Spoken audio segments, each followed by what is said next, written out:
9월의 첫날을 기도로 시작하기를 원합니다. 하나님, 내가 깨어있게 하시고 이제 이후로는 내 기도가 멈추지 않게 하여 주옵소서. 기도가 내 삶의 힘이 되게 하시고 능력이 되게 하시고 변화의 동력이 되게 하시고 무엇보다 하나님을 만나는 도구가 되게 하시사 친히 내게 임하여 주옵시고 주님 원하시는 그 일을 이루어가게 하여 주시옵소서. 그동안 지쳐있던 이에게 기도로 힘이 되어 주시고 그동안 해결되지 못했던 일에게 기도로 해결될 수 있는 길이 열리게 하여 주옵시며 그동안 근심했던 일도 기도하며 풀어가게 하여 주시옵소서. 거룩한 백성이 오니 거룩한 습관이 세워지게 하여 주시옵소서. 무엇보다 우리 다림목교회 사랑하셔서 하나님 하나 둘 사람을 보내시고 연합하게 하시는데 한 몸 한 뜻 이루게 하여 주시고 주님의 나라 함께 꿈꾸어가게 하여 주시옵소서. 오늘도 감사합니다. 고마우신 예수님 이름으로 기도드립니다. 아멘. 아멘. 디모데전서 말씀 함께 봅니다. 디모데전서 4장 4절과 5절. 늘 드리는 말씀이지만 이 말씀 마음 신비에 새겨서 같이 봤으면 좋겠고요. 디모데전서 4장 4절에서 5절 340 신약성경 340페이지 전후에 있습니다. 우리 기록된 말씀 같이 한 목소리로 같이 읽겠습니다. 하나님께서 지으신 모든 것이 선함에 감사함으로 받으면 버릴 것이 없나니 하나님의 말씀과 기도로 거룩하여 짐이라. 아멘. 이 말씀은 여러분의 신앙이 맞춰지기 전까지, 더 정확히는 하나님의 부름받은 전까지는 놓치지 않고 붙잡으시면 좋겠어요. 어제도 말씀드렸지만 우리가 암송해야 되는 구절들이 있어요. 내 삶의 버팀목이 되고 내 기반이 되고 기초가 되는 말씀, 그 말씀을 찾아내는 게 굉장히 유익합니다. 근데 이 말씀 자체는 여러분에게도 제가 강조하고 싶은 이유는 한 글자도 버릴 말씀이 없기 때문에 그래요. 이 말씀 그대로 기억하시고 어떤 일을 하든지 이 말씀을 기초로 여러분이 만들어갈 수 있으면 좋겠습니다. 고민이 많아지는 시기예요. 왜냐하면 이 시기가 제가 고민을 많이 한다는 얘기는 하반기 준비가 시작되는 시기이기 때문에 그렇습니다. 그래서 내년에는 어떻게? 라는 질문을 던지는데 이 내년에는 어떻게 가장 큰 시작점은 올해를 어떻게 보냈는가에 있습니다. 그래서 개인적으로 10주년을 맞이하며 기대와 기쁨을 가지고 시작은 했지만 안타깝게도 제가 또 간과한 게 있구나라고 생각했던 게 좋은 사람들과 좋은 교제를 나누는 것도 중요하지만 기초가 무너지면 아무것도 되지 않는다라는 겁니다. 그래서 그 얘기를 요 한 달 동안 계속 제가 반복하게 됐는데 그래서 우리 교회에서 처음 신앙생활을 하는 얘기는 이걸 반드시 가르쳐야겠다 생각했지만 그걸 못했던 거. 그래서 그걸 다시 한번 리와인드 시켜드리는데요. 바로 요겁니다. 거룩한 습관 세우라 하는 겁니다. 그래서 오늘은 9월 1일 첫날 거룩한 습관을 세우라는 제목으로 같이 말씀 나누면서 여러분의 무너진 성벽을 오늘 다시 세울 수 있는 시간 됐으면 좋겠습니다. 새벽이기 때문에 말씀을 찾는 시간은 조금 더 급해질 수 있을 것 같아서 말씀을 제가 읽어 드릴게요. 여러분이 체크해 놨다가 오늘이나 나중에 시간 될 때 한번 읽어보시기 바랍니다.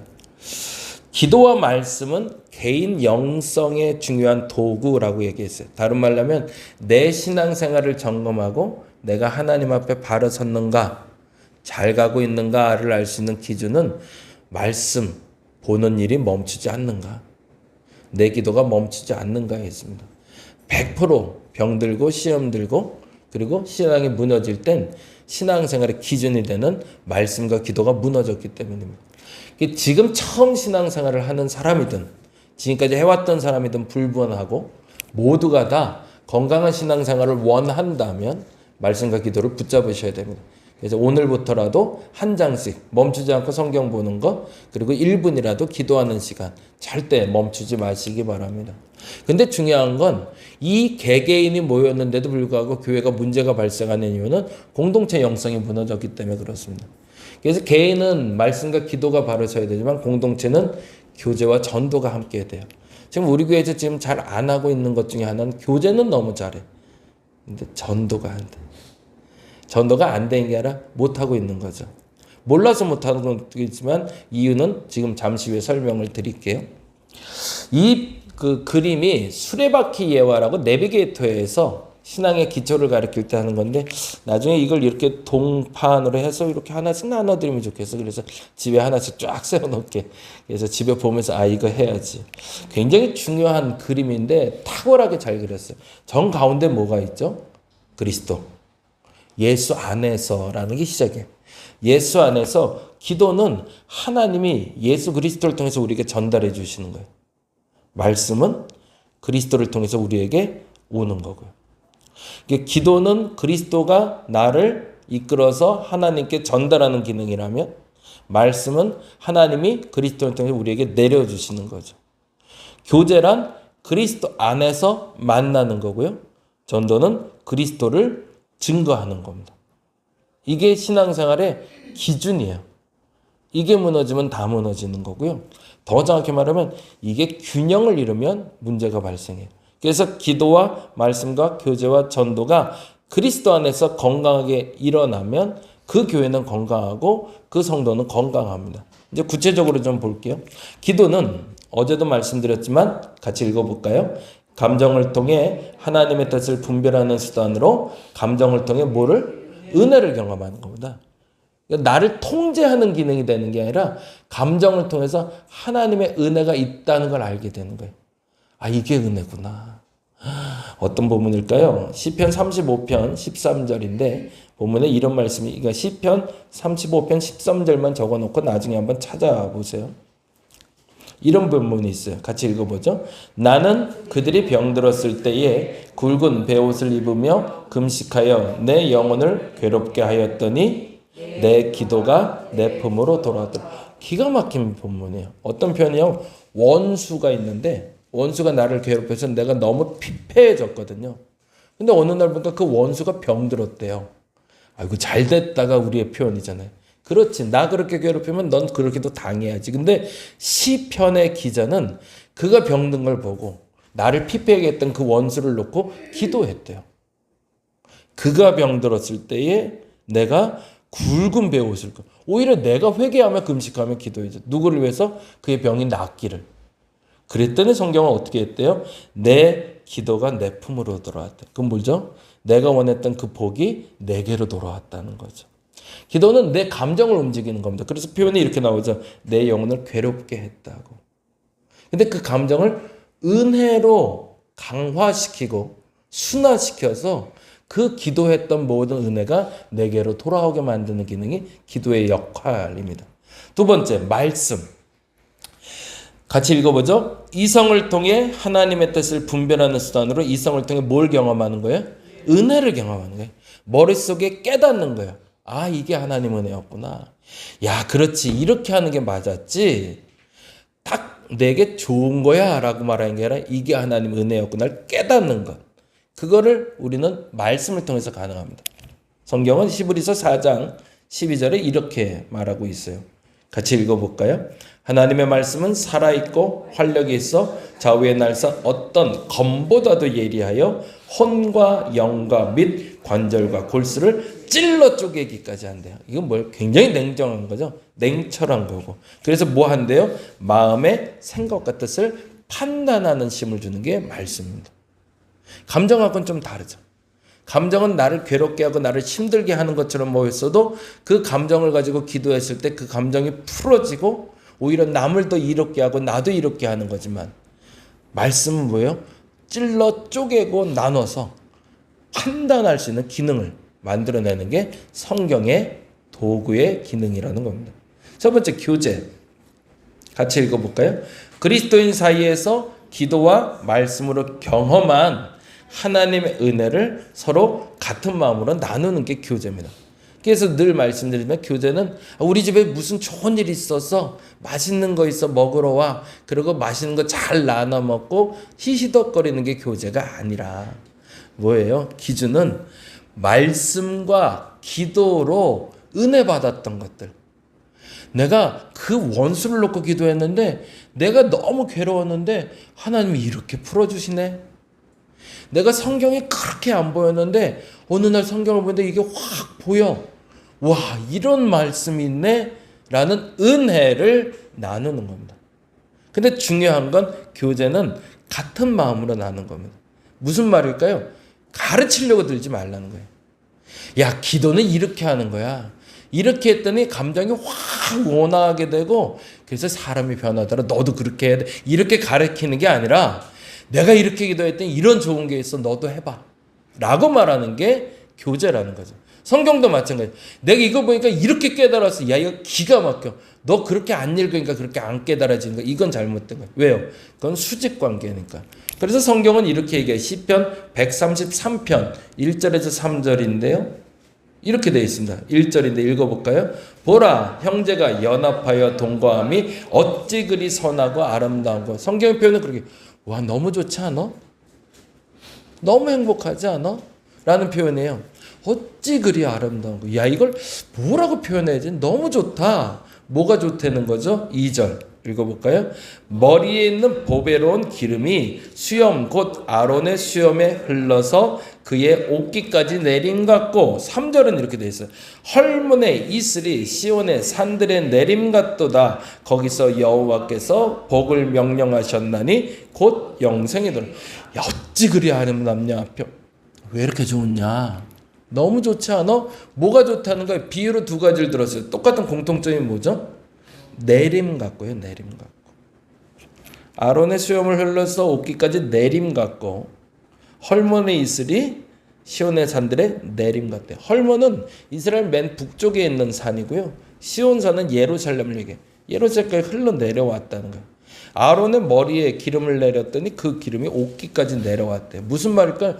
위에 있는 사람이나 아래에 있는 사람이나 큰 교회나 작은 교회나 큰 사람이나 작은 사람이나 부자나 가난하나 상관없이 똑같은 은혜를 내린다는 거예요.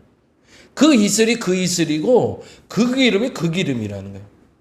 시간이 지날수록 위에서는 깨끗한 기름인데 내려올수록 더러운 기름이 돼서 천한 기름을 그 사람은 누리고 이 사람은 좋은 기름 누리는 게 아니고, 헐몬의 이슬이 처음에도 이슬이었지만 지금 시온 내려왔을 때도 똑같은 이슬이라는 거예요. 교제란 위에 있는 사람이든 아래에 있는 사람이든 작은 사람이든 큰 사람이든 나이가 많든 적든 똑같은 은혜를 내리는 것, 똑같은 은혜를 경험하는 것, 그것을 교제라고 말합니다. 그래서 3절은 이렇게 얘기하죠. 거기서 여호와께서 뭐 했대요? 복을 명령하시대. 거기서 다른 거에서 복을 명령하신 게 아니라 그렇게 교제하는 사람들, 그렇게 나누는 사람들 가운데 복이 있다라고 얘기하신대요. 그리고 그걸 뭐라고 표현했대? 곧 영생이로다. 이 말을 지금 우리가 쓰는 표현으로 하면, 야, 이게 사는 거지, 이게 살아있는 거지 라고 얘기한다. 진정한 교제는, 성도들의 진정한 교제는 누가 누구를 양육하고 가르치려고 하는 것이 아니라 뭐로? 내가 깨달은 말씀과 내가 경험한 기도의 경험을 자꾸 가르치려는 것이 아니라 그것을 나누려고 하고, 동일한 입장에서 나도 너와 똑같은 입장이었는데 그렇게 됐어라는 은혜를 나눌 때 그것이 진정한 교제라는 겁니다. 우리 성도들 간에 이 교제가 많아지면 좋겠습니다. 그래서 매주 오늘 이 말씀 너무 좋지 않냐? 내가 기도했는데 이렇게 됐어 라는 단어들이 우리 입에 일상이 돼야 돼. 그래서 거봐 이거 봐 이런 게 있어 라고 갖고 왔는데 그게 성경 보다가 기도하다가 이런 경험들이 여러분 삶에 나눠지시길 바랍니다. 그러면 증거, 전도는 뭘까요? 같이 읽어보죠. 그리스도인이 비그리스도인, 예수 믿는 사람이 예수 안 믿는. 그러면 교제는 뭐예요? 예수 믿는 사람과 예수 믿는 사람이 나누는 게 교제. 전도는 예수 믿는 사람이 예수 안 믿는 사람에게 교제를 통해 자신이 경험한 하나님의 넘치는 은혜를 나누는 거예요. 그러면 우리가 뭘 해야 될까요? 전도가 안 됐던 이유와 안 하는 이유가 있어요. 넘치지 않아서 그래요. 우리끼리도 아직 채워지질 않았으니 어딜 가서 뭘 나눠요. 내가 채워져야, 더 정확히는 이게 넘쳐야 되거든요. 와, 이건 아니지. 이건 나 혼자 감당 못하겠는데 라고 가면 사람들한테 자꾸 나눠주고 싶고요. 얘기하고 싶어지거든요. 전도는 자연 발생적으로 나타나야 됩니다. 어떻게? 우리 공동체가 너무 좋은 거예요. 우리 교제가 너무 좋은 거예요. 내가 깨달은 말씀이 너무 좋은 거예요. 내가 기도하다 체험한 게 너무 좋은 거야. 근데 너무 좋다는 건 뭐? 그냥 간당 채워진 게 아니라 머리끝까지 빵 넘쳐버리는. 야, 이건 감당 못해. 야, 이런 일이 있어. 라고. 그럴 때 어떻게 된다? 사도행전 4장 18절에서 20절에 이런 말씀이 있어요. 4장 18절 20절. 같이 한번 읽어보죠. 그들이 불러 경고하여 도무지 예수의 이름으로 말하지도 말고 가르치도.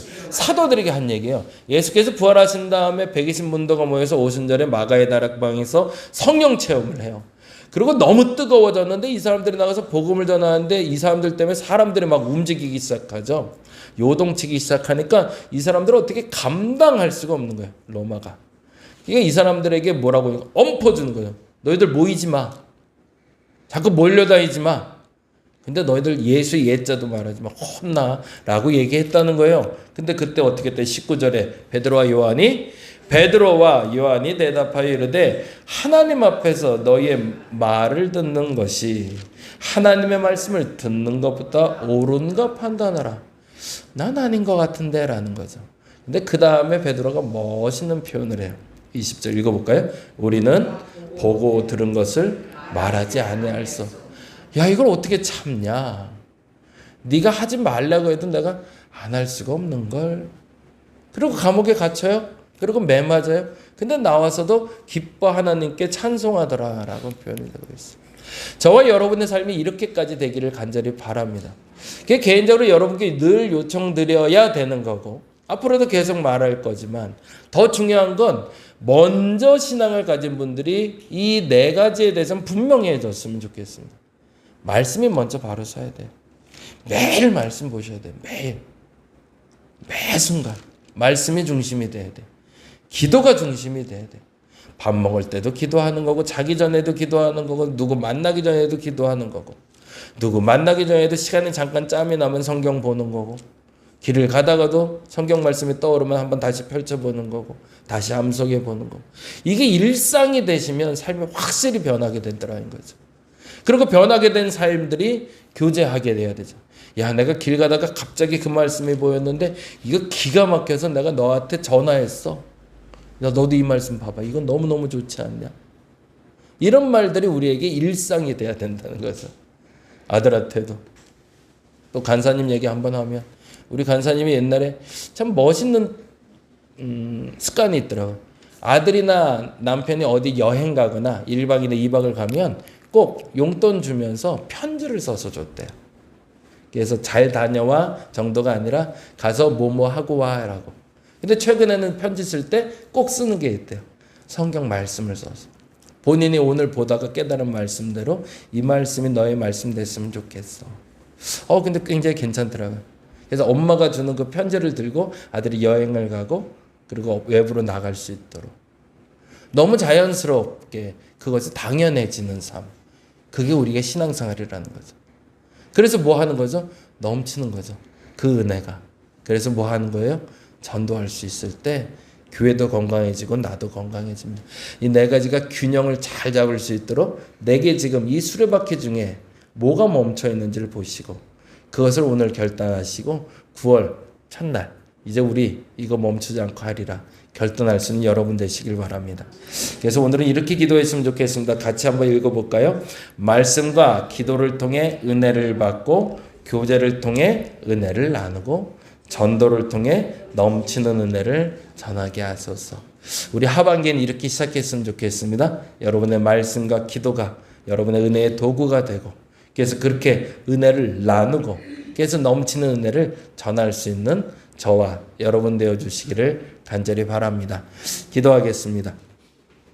하나님 기도합니다. 간절히 기도하옵긴 내가 이 거룩한 습관이 견고해지게 하여 주옵소서. 말씀 읽기가 멈추지 않게 하여 주옵소서. 말씀을 내 삶에 접하고 살아가는 게 멈추지 않게 하여 주옵소서. 기도하는 시간이 멈추지 않게 하여 주옵소서. 기도가 내 일상이 되게 하여 주시옵소서. 교제하며 은혜를 나누게 하소서. 무엇보다 그 은혜가 넘치게 하여 주옵소서. 전하지 않으면 내가 말하지 않으면 참을 수 없다라고 고백할 만큼 저들에게 넘치는 은혜를 허락하여 주시옵소서. 감사합니다. 고마우신 예수님 이름으로 기도드립니다. 다 같이 기도하고 돌아갑니다. 하나님 기도합니다. 하나님 당신 앞에